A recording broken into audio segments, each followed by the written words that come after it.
Hello everyone, Spaced Oyster here, and welcome back to Golden Sun, the Lost Stage. In the last part, we made our way back here to Madra from Alfredo, and we learned that a different group attacked the city now. They just cannot catch a break there.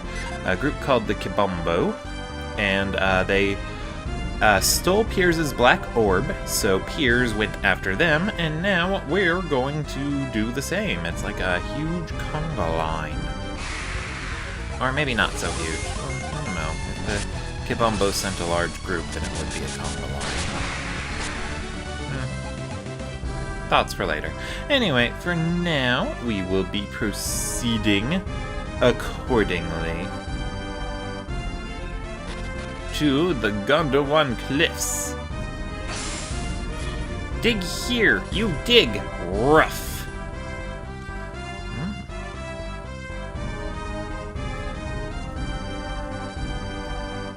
This place looks weird already. Ooh, whirlwind!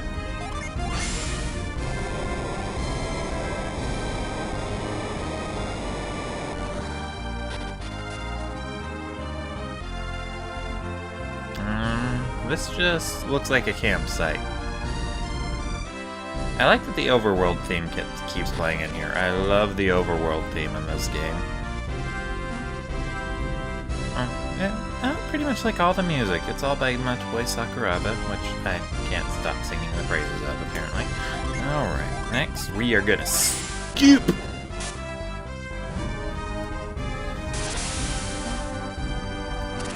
Thank you, puppy!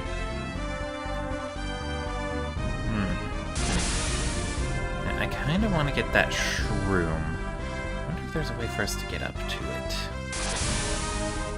Well, there would be a quick and easy way for us to get up to it if we had frost.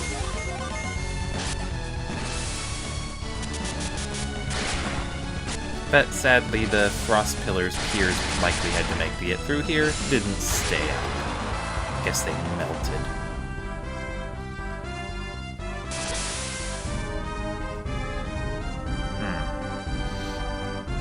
Oh, look, a Mars Jenny. And I don't know which one of these to drop down. Let's try the middle one. Ooh, I called it!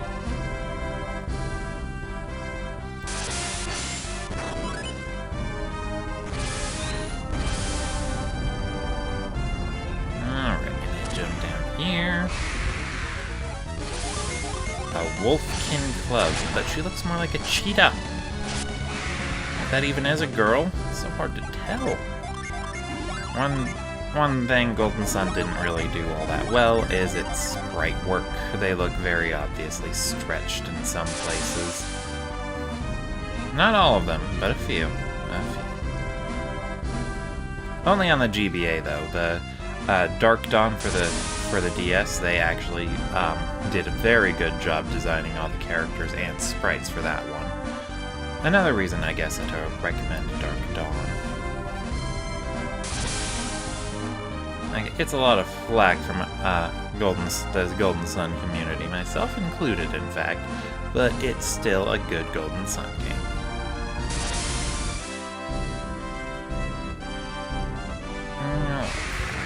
game. Yeah, let's seal the Wild Gorilla's synergy. I'm sure that would work out very well, Shiba. And I know I could use a synergy like a Void to lower the enemy encounters, but I don't want to. I want to make sure I keep my experience high. I never did get an answer about whether or not I should cut them out in the first game. I guess I'll just leave them in. I don't know. They come and go very quickly.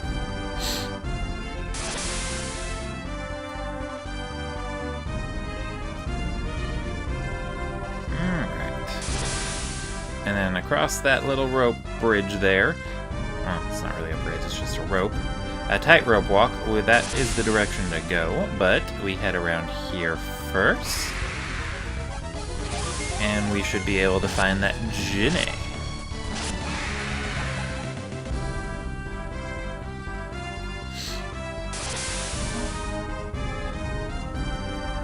Alright, so I'm gonna save, because you have to fight this one too. And he's not happy that we poked him in the butt.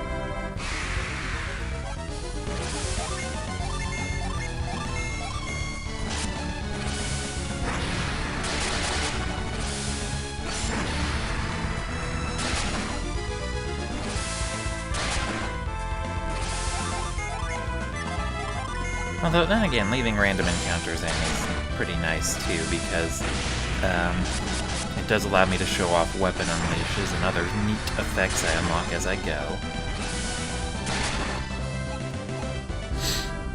Which is always good.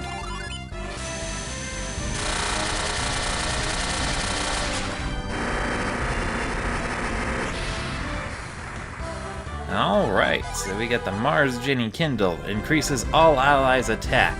So he's very similar to that first Mars Ginny we found in the first game.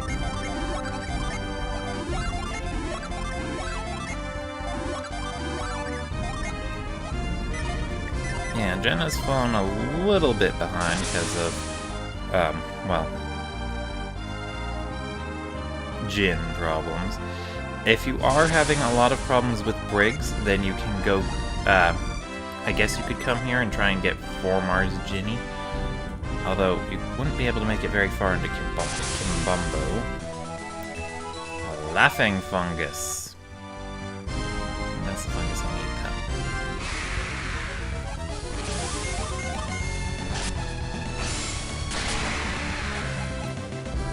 Yeah, one of these fungus, you need them for a side quest. The other one is, I think, just random loot you can sell. And I believe the laughing fungus is the one you sell.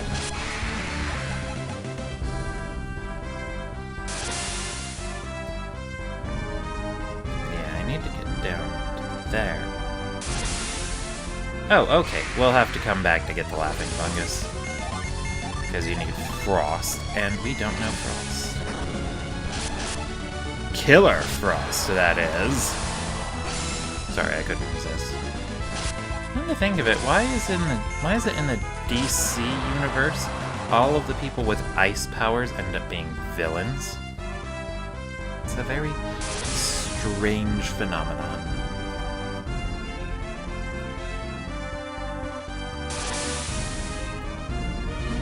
Well, you know what, then again, never mind about finding 4 Mars Ginny before you tackle Briggs, because, that's a little bit overkill. And as I so aptly demonstrated, you can do it just fine with Sheba or Felix on healing duty.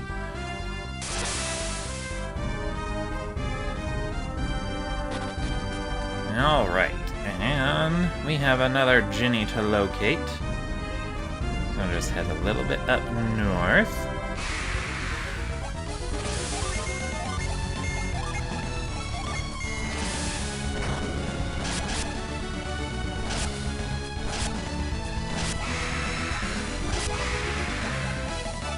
Yay, Jenna gained a level, woo! And then you head across the bridge. And then you go south.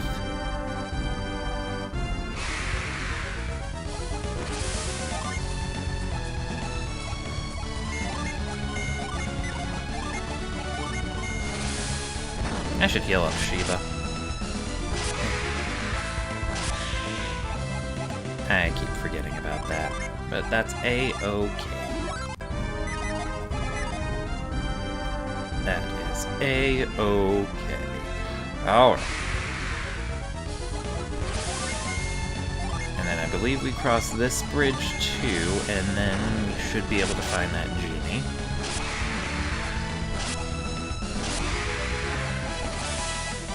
Yay! Another person gained a level and I didn't notice it.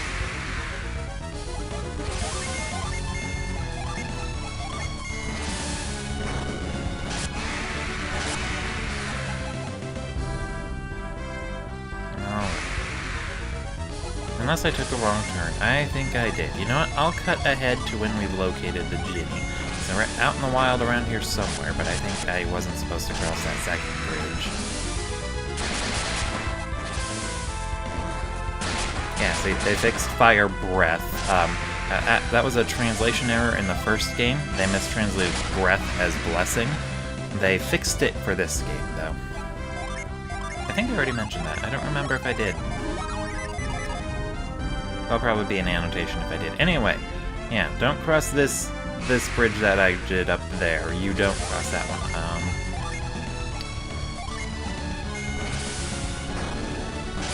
Yeah, so I'll go ahead and show you where it's actually supposed to be at, because I goofed. Here, and then down this way.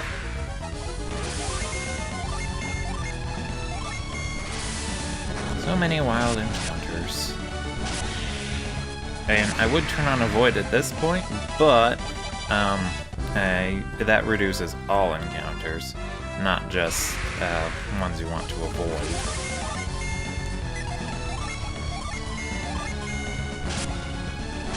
Alright, so this Ginny is hiding on me, so I'm gonna go ahead and cut off here, and I will meet you guys back when we've encountered it. Sound good? Sound good? Okay, okay, okay, okay. Alright, we have it. We have it. Thank goodness. I'm gonna have Jenna just do a regular attack, and Sheba's gonna cast Storm Ray on it. Yeah, I was right the first time. You do cross both those bridges, not just the one.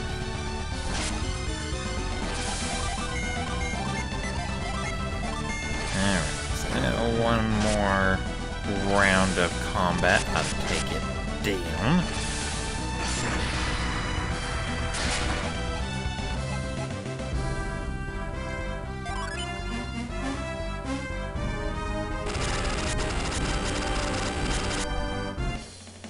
The Mercury Ginny Chill. He strikes to reduce a foe's defense. Alright, let's give him to Jenna. Or turn off Spark, turn on Chill. And then we're healing everyone up. And Felix is out of Synergy, so Jenna's gonna heal everyone up. Okay, and then I'm gonna cast Avoid to make it easier to get to the next town, because I am tired of these random encounters. I had to do like 50, and I ran into another one anyway. What the?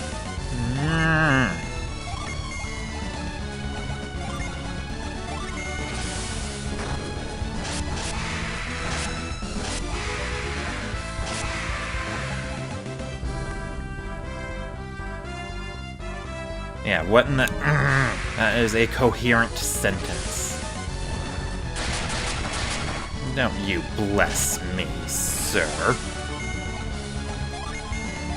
Alright, instead of letting Sheba cast, I'm going to conserve some of her Synergy and attack. There we go. Yeah, Avoid worked so much better when I accidentally cast it before, but now it just doesn't seem to do anything at all. Maybe it does work like a repel from Pokemon, and it only reduces encounters that are too weak for you to even bother with.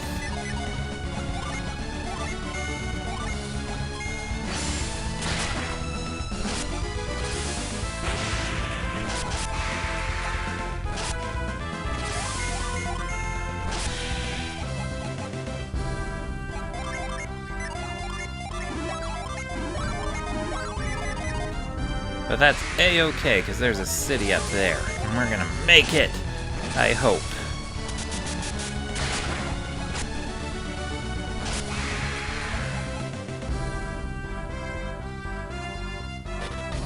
Yes, here we are in Narabwe. I don't know if I pronounced that right. I don't care. Actually. Yeah, I'm gonna rest up at the inn first, because I don't know if Sheba's 23 Synergy points are enough to read everyone's minds here.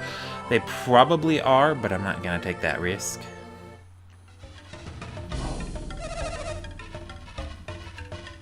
Our cooking is famous all across Gondolin.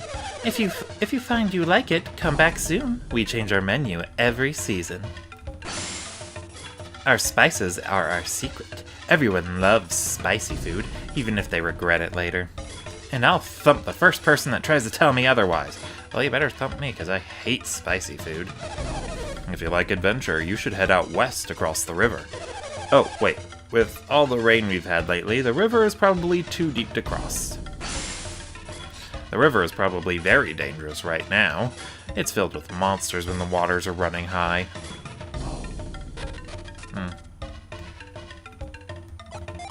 Which reminds me, how do normal people deal with monsters? Because they get tougher and tougher, and that looks weird. And it worked. Okay. Ooh, a thorn crown. Raises attack. Alright, let's see. Go into Sheba. And then I believe I can give that clarity circlet to Jenna. And sadly, Felix isn't allowed to be a nurse, because I can't give him the nurse's cap. But that is A-okay. Welcome to Narubwe. It's really hot out. You should relax a while. I can hardly stand the heat in Narubwe, and I've lived here my whole life. I can't imagine what travelers must think of it. I can barely stand the heat where I live in the summertime. No one can see the future. Absolutely no one. Except our fortune teller. Just by looking at your items, he can see the path you're meant to follow. Ooh. Even if I wanted my fortune told, I don't have any armor or weapons to show him. If he were only willing to look at other items, I'm sure he'd get more business. You let him look at your clothes. It's been dangerous out ever since the day the gems fell from the sky. After that day, all local creatures suddenly grew more powerful and terrifying. I think that confirms the thing I was thinking about in the first game. That was the day the wind blew so hard and the dark clouds came from the north. That's when those strange gems fell from above. I was thinking from the first game that the world wasn't very dangerous, until the Synergy Stones fell, and we ran into progressively tougher enemies because the world was getting more and more used to having alchemy unleashed. That was my idea, and I think that confirms it. Maybe. I don't know. If you are burdened with many concerns, take a weapon to the fortune teller. He can read your future by studying the weapons that you carry. I can look at any weapon and see the monster it faced, but I cannot read its future. Hey, that's a talent, though. You should visit the fortune teller while you are in our village. By looking at the items you possess, he can see what it is that troubles you. Whenever I get my fortune read, I offer up some armor. I think it might be why I find so many rare and valuable artifacts. Alright, well, let's see what you got. First, I'm gonna sell the sleep bomb. I don't know if I need the laughing fungus. I'm gonna hold on to it for now. Yeah, I'm gonna sell these elixirs. I know they're kind of useful, but they're cluttering up my inventory and I'm tired of looking at them. I guess I could sell the class-changing items, but I actually do want to use those. They're not useful now, but they will be later. Alright, you got any good artifacts, dude? Let's see. Well, you got a Synergy Rod. Let's get it to Sheba. I think the Blessed Ankh was a downgrade for Jenna, but let me double check that real quick. Yeah, it was a downgrade. Okay. So let's go ahead and sell that. Yeah, and I think the new stuff from here costs about 2,000-ish not swords, 2,000-ish gold, but I don't know for sure.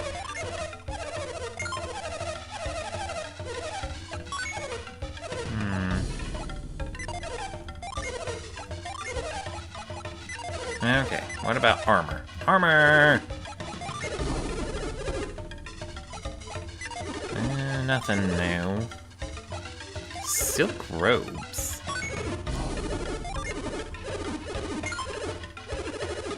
I am continually impressed by that full metal vest. It rhymes because it's true.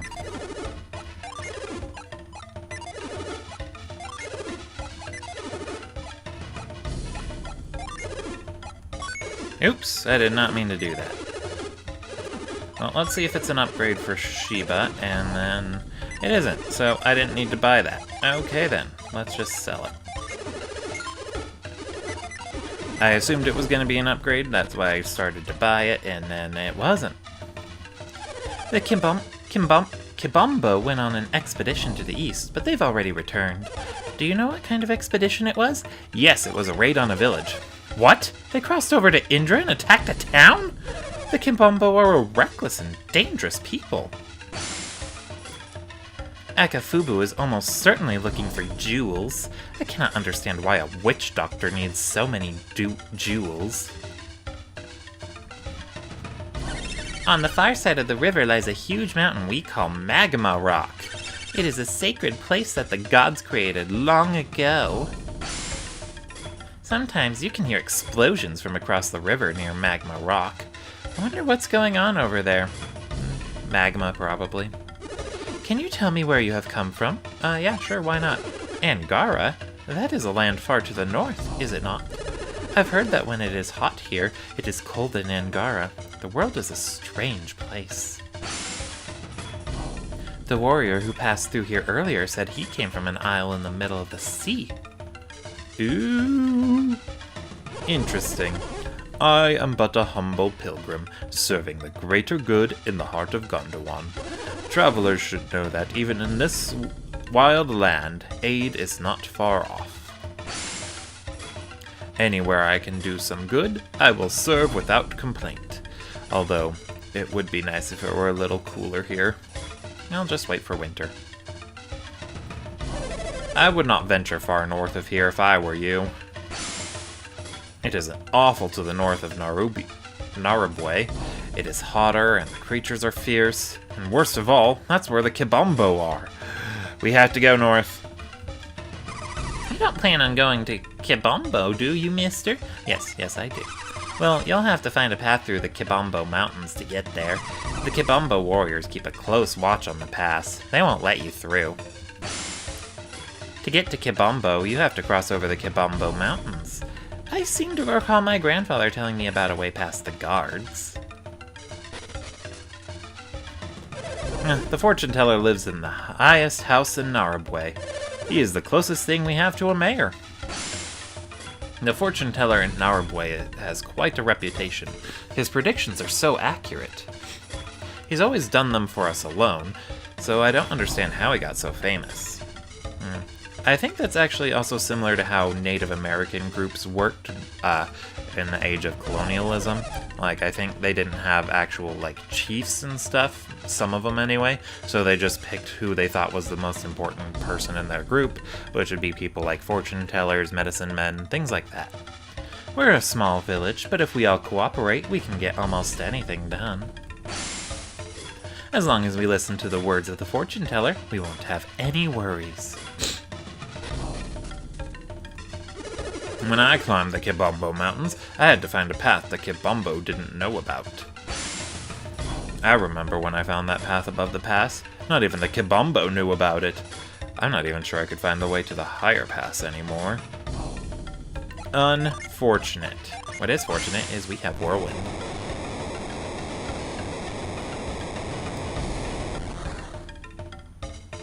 And this looks like a spot where you can cast Reveal to see something. A treasure chest! With a unicorn ring. Let's see, what does that do? Used to remove poison. I'm gonna give that to Sheba. And Sheba's gonna equip it, because why not? There's really no downside. Wait, did she have my guardian ring equipped? She didn't. Felix does. Okay. Never mind. Okay, we're good. Yeah, the unicorn ring was in the first game, and it is an example of the first game's rings, where they usually just have an effect that you can use in battle, and you don't need to equip them. There is one exception, but we'll get to that later.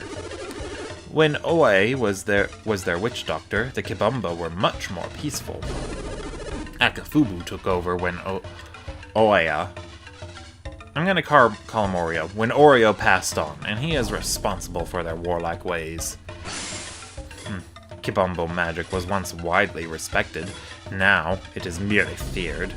That is the way of things since Oreo Pass appointed Akafubu as his successor before dying. Akafubu is a fun name to say. My father is a fortune teller, not a witch doctor. There are a great many differences between him and Akafubu of Kibombo.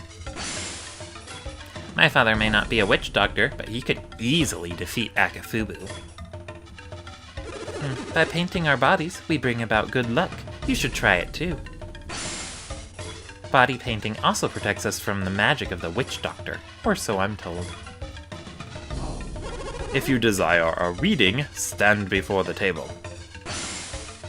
The items that one carries are filled with one's hopes and desires. I can sense these desires, and I can see the answers hidden within them. Well, let's give it a shot. I am a teller of fortunes. Would you have a reading? Yes. It costs 20 coins to hear what your future holds. Will you pay? Yeah, sure, why not? Very well. Show me one of your items. So I do believe you have to pick out a piece of weaponry or armor. I'm just gonna do armor. Have a look at my Ixen mail. Are you prepared? I am prepared. I shall begin my reading.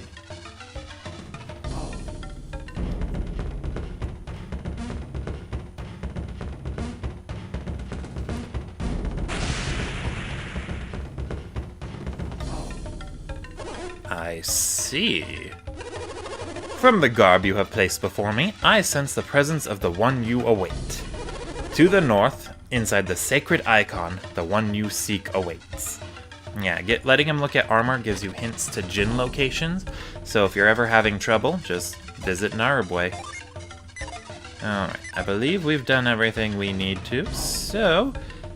well, you know what? I'll go ahead and call that an episode here. Thank you all for watching, and I will see you all next time.